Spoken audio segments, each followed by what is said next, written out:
We have over 7,000 new Ukrainians just here in this area. We've done several fundraisers with them. It's exciting to see what God is at work doing. So, yeah, we do work overseas with these people.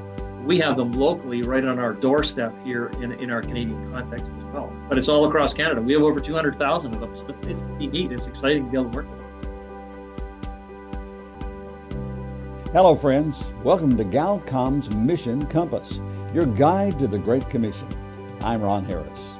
On today's Mission Compass, we want to update you on what GalCom is doing around the world and also connect with a ministry partner who, like GalCom, is making waves.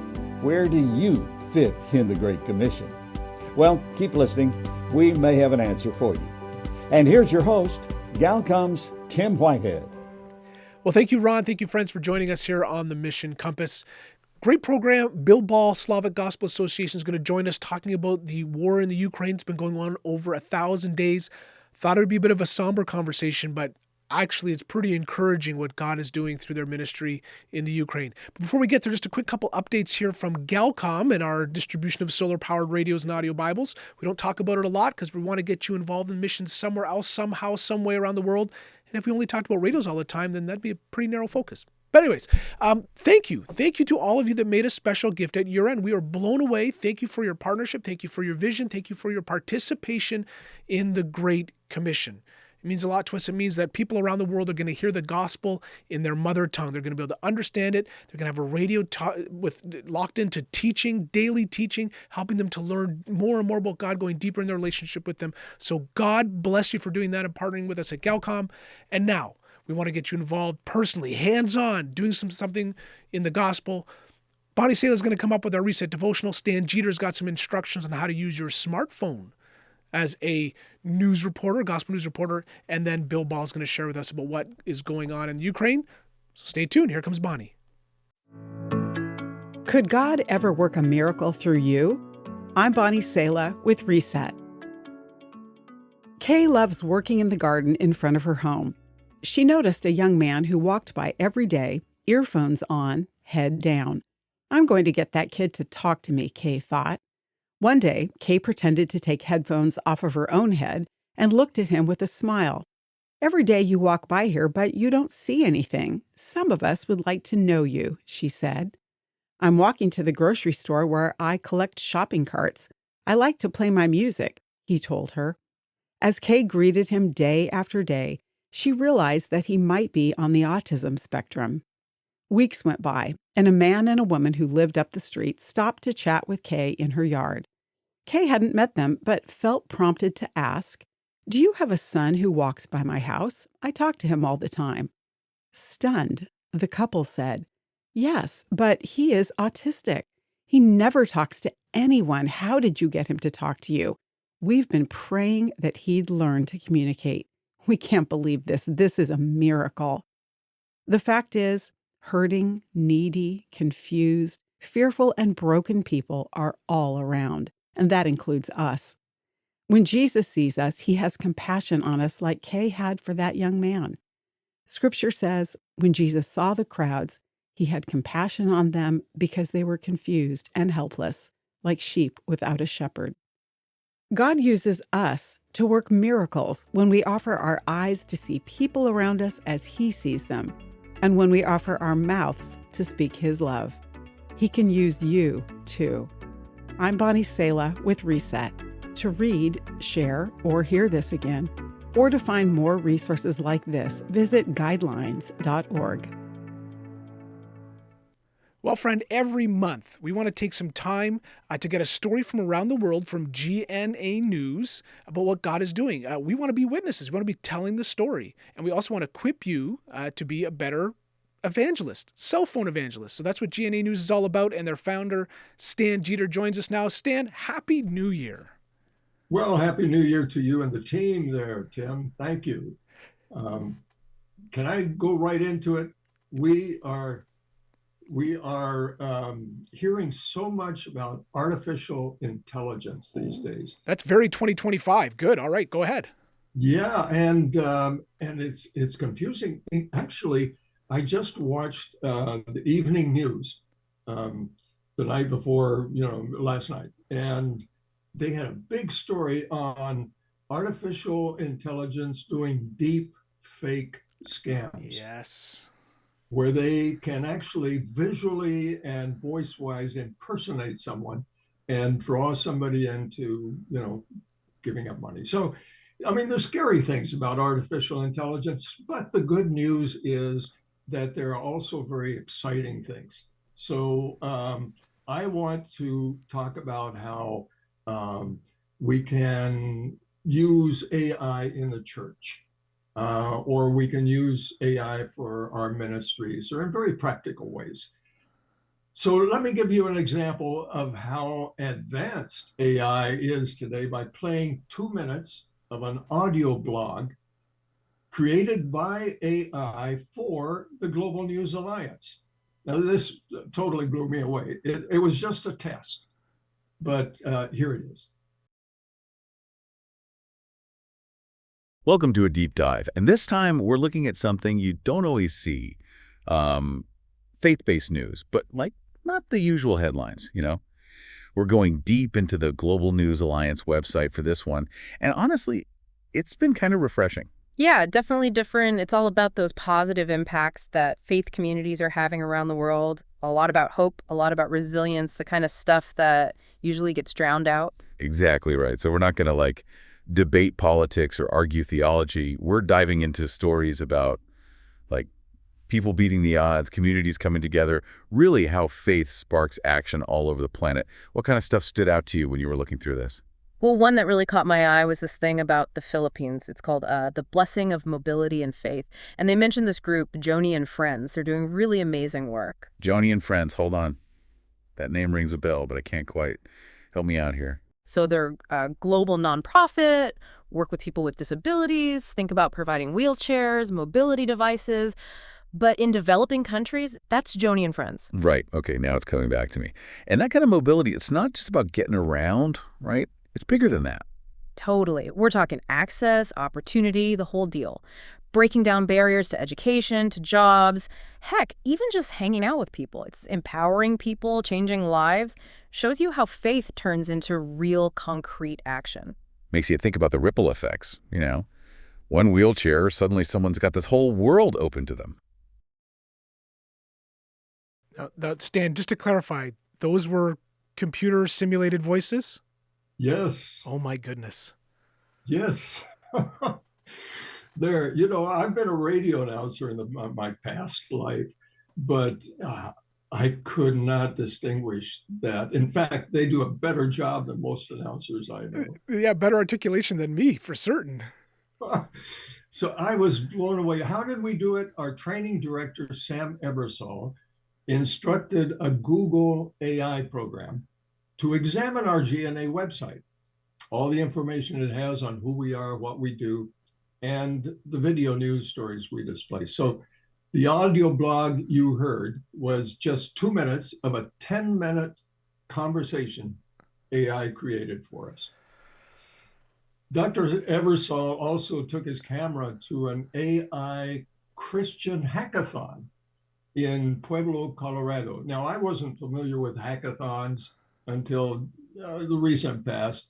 And in the application here is that a bunch of technical people get together, and in 48 hours, they are to come up, it's a contest.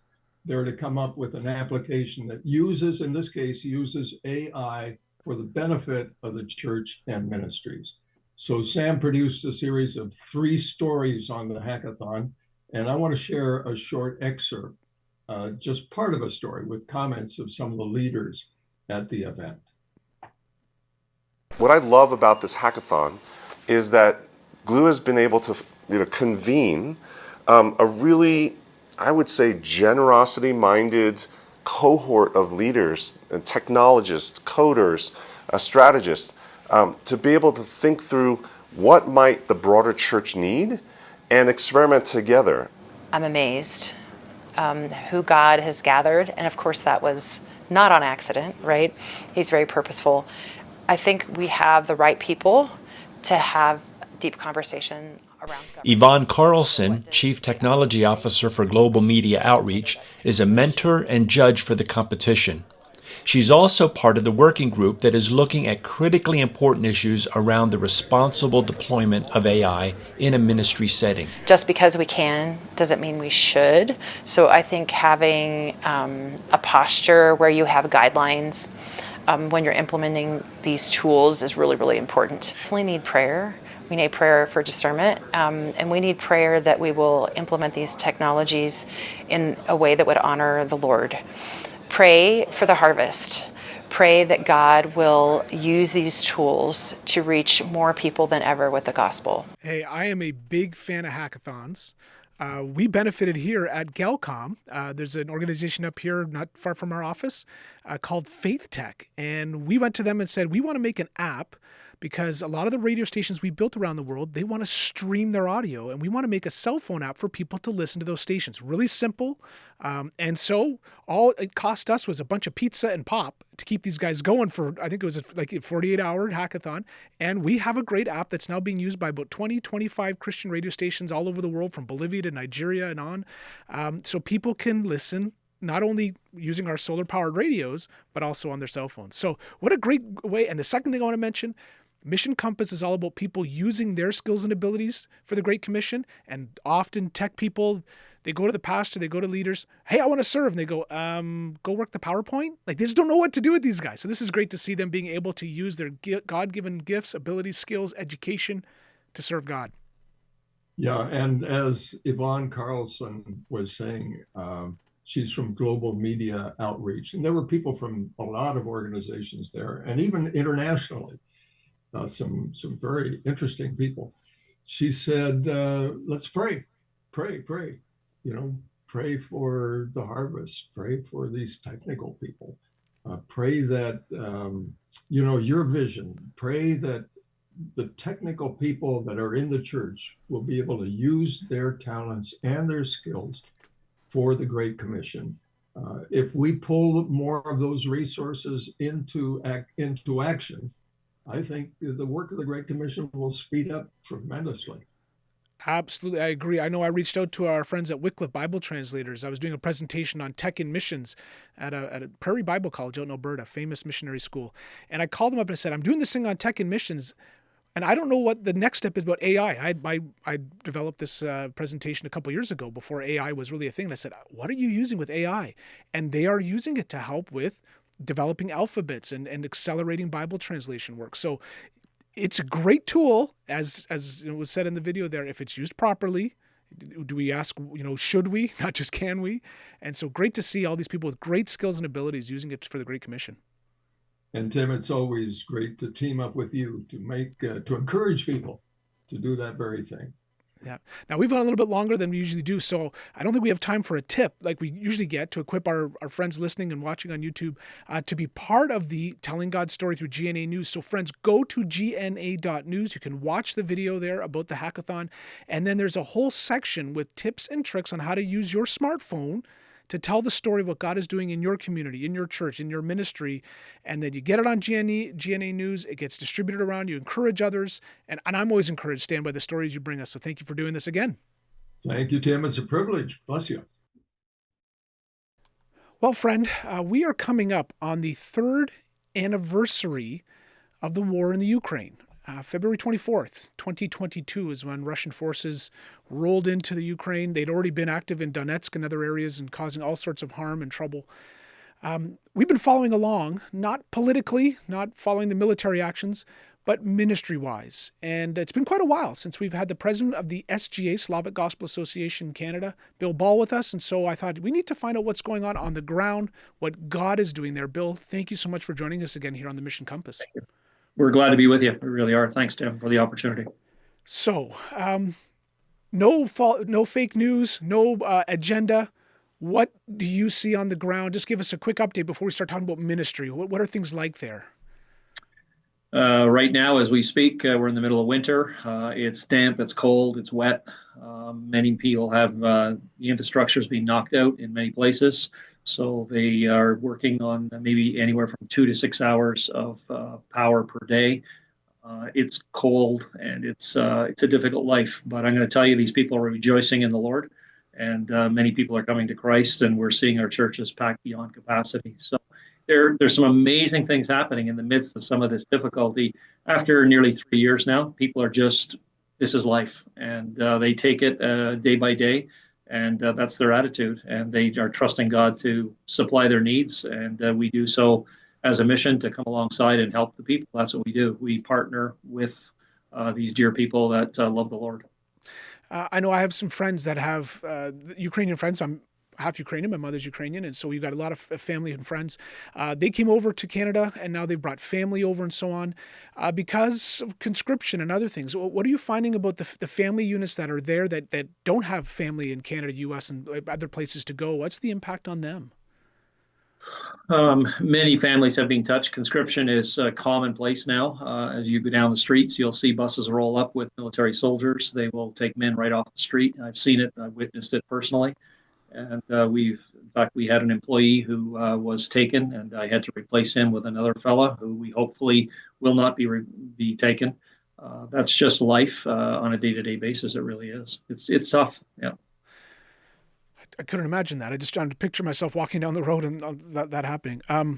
Okay, so you talked about, yes, it's winter months, it's cold, there's not the infrastructure.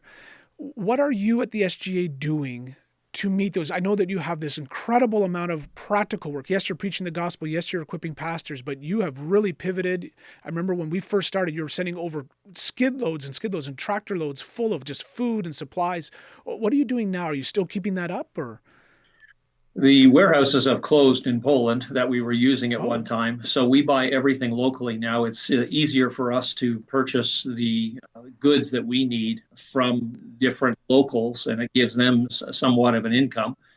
So it makes it a little easier. It's easier for them to bring it across the border, so we don't have to bother doing that anymore. So we buy local, keep the guys in business, and they love us for that. And it's a wonderful opportunity. As a mission, we're here to share the gospel. We equip the church and we help the forgotten. So we don't have missionaries as such. We partner with locals, and so that's a really neat way to go. It's much more economical. Obviously, they know the culture, they know the people. And we have an opportunity to be able to work with them and come alongside of them. So we talk to them on a daily basis, literally, and ask what's the need, where do we go next, how do we pivot, and we've done that several times in the last 3 years. It's been a real challenge, but yeah, when we signed up for this, we never thought we'd be in the midst of a massive war like we're in. But God's been good. It's really encouraged. The people of Canada have been unbelievable in giving, and we just appreciate that. talk about your winter warmth program. Talking about giving, how we can actually practically help here from Canada and the U.S. Yep. So people can give through SGA Canada. They can go on our website. There's a place where you just hit give now, and it'll direct you through. We have an opportunity to be able to help provide clothing, provide wood for people to burn in their wood stoves. It's an opportunity to provide food, whatever is needed, and the local church pastor directs us in that, and so we supply the funds to them to be able to go out into the communities and do that, and thus share the gospel. So it's really, really neat to be able to see that. A lot of older people, especially, this is a difficult time of year for them. It's cold, it's a hard life, and they welcome us with open arms in every place that the guys go. So it's really, really neat. And we've just come through the Christmas season, both Protestant and Orthodox. Were you able? This has got to be like talking about how difficult it is for seniors. It's got to be difficult for kids too. This is Christmas time, and did you do something for Christmas for kids? Just bringing some hope. So for Christmas, we did our Emmanuel's Child program. It's about we try to reach about 60,000 kids during the season, and it's a great opportunity at $35 per child to be able to do so. Obviously, the mail strike this year created some havoc for us, but still, people even just recently just gave packages through local couriers to be able to get it to us, and we're able then to get the funds overseas so that they can go out in turn and buy that. So they buy them a Bible, they get them a gift, and then we provide food and clothing for the family in every situation. So every child is personally invited to come to the program. It's an unbelievable. We've been doing this for several decades, and it just keeps growing every year. It's a really exciting program to be able to watch and see in action. 60,000 kids received a Christmas gift. Wow. God bless you. If you're a partner of the SGA, God bless you. Thank you for doing that. Let's keep talking about kids. You do schoolwork, you've got camp work coming up. How else are you bringing hope and some sense of normalcy to these kids?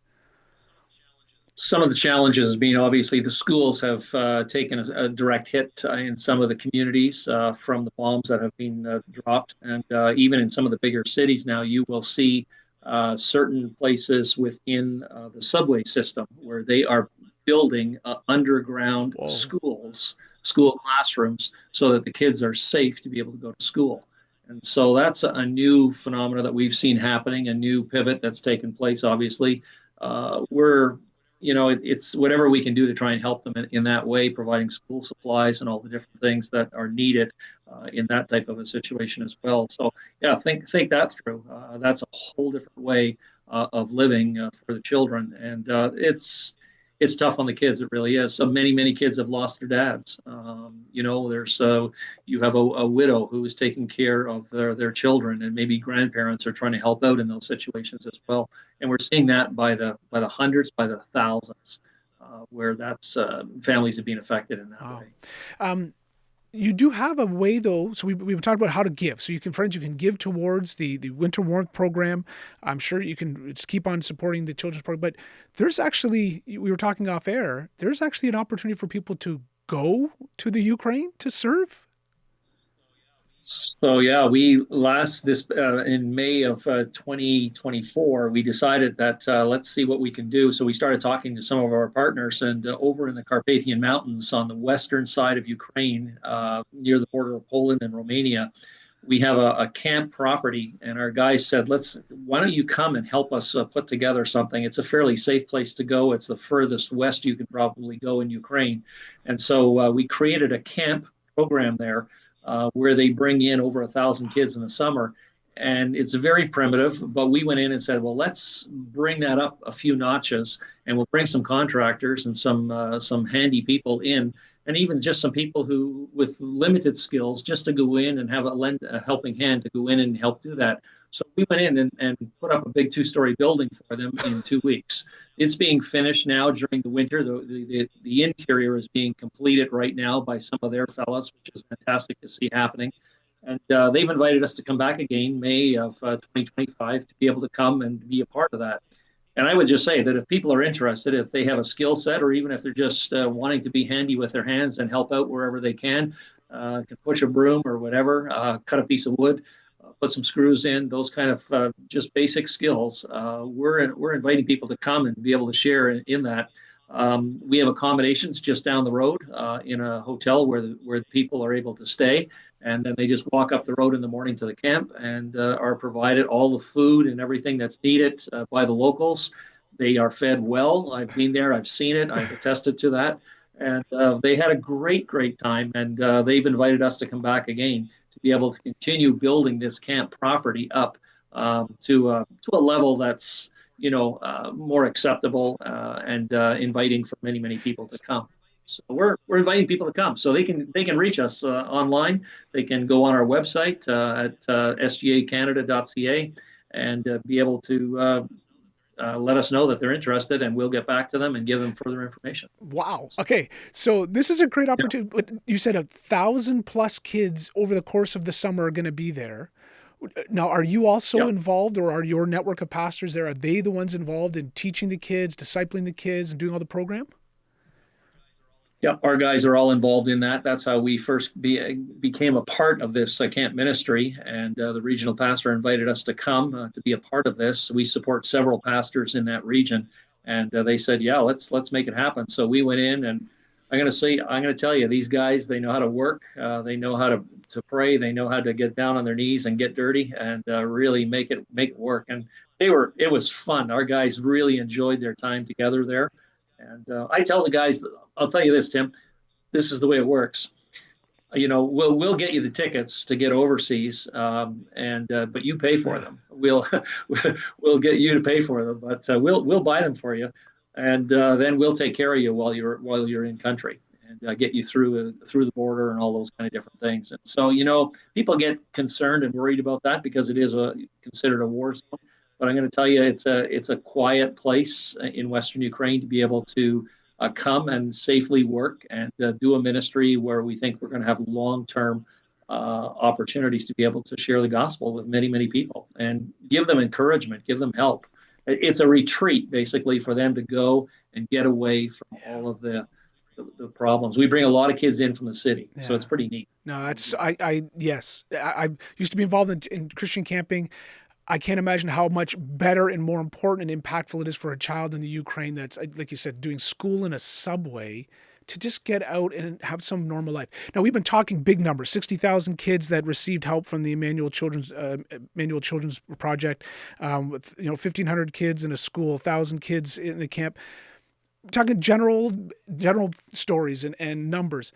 Do you have a testimony? You said you were there. You watched guys getting pulled off the street and conscripted. Do you have a good story of someone, a child or a senior, someone that you just saw the transformation when you guys came in and did what you do and sharing the love of Jesus Christ in both word and deed? Just to encourage us.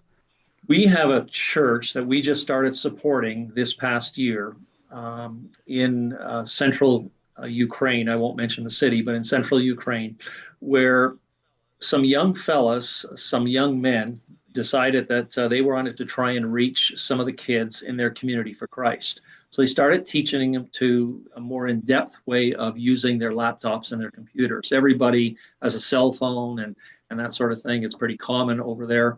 And, to teach the kids a little bit more technology and that sort of thing. So after school, they would bring the kids to a building and set up an opportunity for them to be able to learn a little bit more and get a little bit more skill sets developed. As a result of that, parents started asking, what are you doing with our kids? And the response was, come and see what we're doing. And so they did. They started a church. We were there in May of last year to be able to see this in action. And we have a church here in southwestern Ontario who said, look, we like this so much. We'll take them on for support. So they're supporting them for several $100s per month. And now they have established a full-blown church with these young people that started it. And it's so exciting. So 3 guys came together, said, let's make this happen. Their families joined and said, let's reach them. And so today there's a fully established, good Bible-believing church that's in existence, and it's all being fully funded by a local church here in southwestern Ontario. That's exciting for us. God has not stopped moving in the Ukraine. In fact, anything I've heard, there's even more people coming to faith in Christ because they're asking the tough questions. What happens when I die? Why is this happening? And you know what? You come to God because he has the answers. Bill, if someone wants to help, whether they want to go and help work on that campground so those kids can have a great retreat this summer, whether they want to help getting the winter warmth program to just help people practically with wood to keep warm, both in Canada and the U.S., how can we give? In Canada, we have 5 international offices. So we have an office in Rockford, Illinois, just outside of Chicago.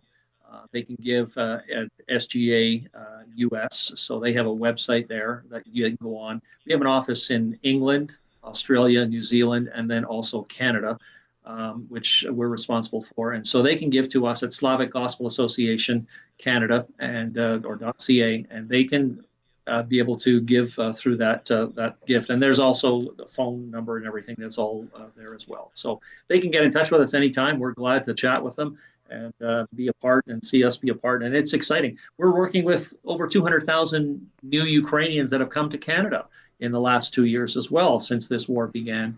And that's exciting. Right here in the Waterloo region where we're located in southwestern Ontario, we have over 7,000 new Ukrainians just here in this area. We've actually we work with another partner through a group called Grassroots, and we work with 10 or 11 new homes that have been created where Ukrainians come and live and work together and help them establish themselves here in the Canadian context. I was just with some of them last night, actually. So we've done several fundraisers with them. It's exciting to see what God is at work doing. So, yeah, we do work overseas with these people. We have them locally right on our doorstep here in our Canadian context as well. And you know that as well in some of the areas in Ontario. but it's all across Canada. We have over 200,000 of them, so it's pretty neat. It's exciting to be able to work with them. Yeah. Friends, whatever your political persuasion is, whatever you think of the big things going on in the world, we're called to show love to others and to preach the gospel to them. Participate with us. Hey, for our friends that may be logging in, listening from Australia, New Zealand, I guess we'll just have to say this. Google Slavic Gospel Association. You'll find your local office. You can participate there, praying, giving, going.